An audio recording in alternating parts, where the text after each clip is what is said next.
A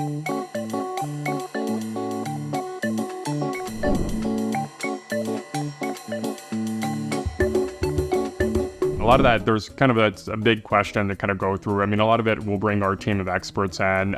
Every house is different, and that's where we get to know kind of the client's budgets, kind of their needs and stuff. Sometimes in basements, they're all below ground, so sometimes they don't need always the heating, the cooling.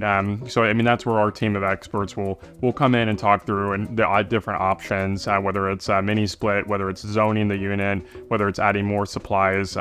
That's one of the things too. I mean, we always take into account is sometimes the furnace is not sized for a finished basement. So that's where our team of experts will come in and determine if it's a matter of, I mean, adding some of those other features, and also not, I mean, taking into account too, like any supplies that we add from the current basement we're pulling from your upstairs and your main floor. So our team of experts will come in and help guide you to make sure you're making the right decision. So typically in a basement that's a walkout, sometimes we'll guide someone towards a mini split.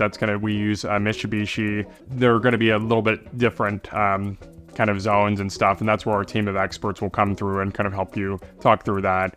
As far as the zoning, that's one of the kind of the tiers as far as the cheapest option is going to be kind of adding supplies, returns, and kind of the next option is going to be zoning your system.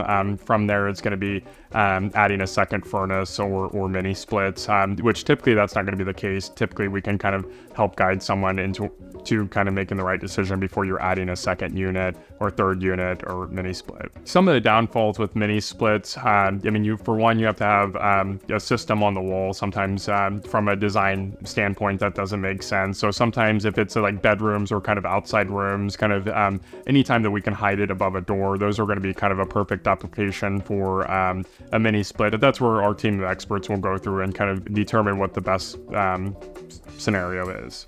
Sometimes people ask how long HVAC takes in a basement. Typically, that's going to be if we're cutting in return supplies, that's going to be kind of a 1 to 2 day thing. That's going to be a pretty straightforward process. We'll go through, do a walkthrough, mark anything on the floor, where the supplies, where the returns go. And once you kind of go into like zoning units and some of those, I mean, there's going to be kind of a probably 2 to 3 day kind of process as far as getting everything kind of set up. One of the good things about zoning the system is you get a thermostat. So a basement isn't kind of an area that people use every day. So to kind of keep that climate control, I mean, it's kind of a perfect solution. As far as once you get into mini splits and some of those other items, second and third furnaces, those are going to be kind of a more invasive install. That's where you're going to be looking at probably 2 to 3 days, kind of depending on the application. And sometimes those require multiple trades, whether it's a plumber coming in to run a gas line, whether it's an electrician to come in and run the proper breakers and stuff. Which we have both of those in-house, and all of our planning on the front end and topic